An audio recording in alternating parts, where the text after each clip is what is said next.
How to activate Windows 11 with backup product key.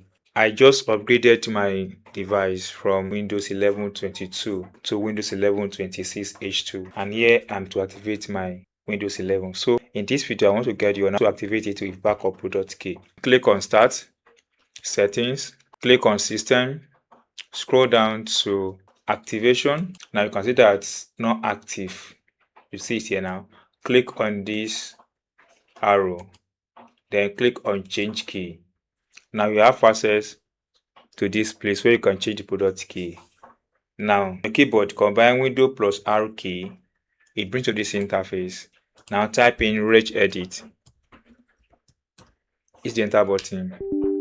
Click on yes. Now it comes out like this. Now here we have to navigate ourselves from here. Click the arrow at the back of H key local machine. Then software, click the arrow at the back of software. Now tap anyone here, hit the M button. This will take you straight to the Microsoft. So click the arrow at the back of Microsoft. Then click any button here, tap W on your keyboard. So this will take you back to W. Now we are going for Windows NT here. Click the arrow at the back of Windows NT. Click at the arrow at the back of current version.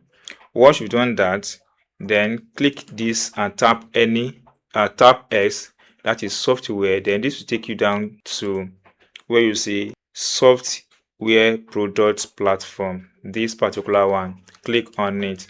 Once you click on it, you have yourself at this place. Here is product backup key. So copy this key here, copy this key, then come back to this place, paste this number here, then click on next, click on activate. So with this simple step, you should be able to activate your Windows PC.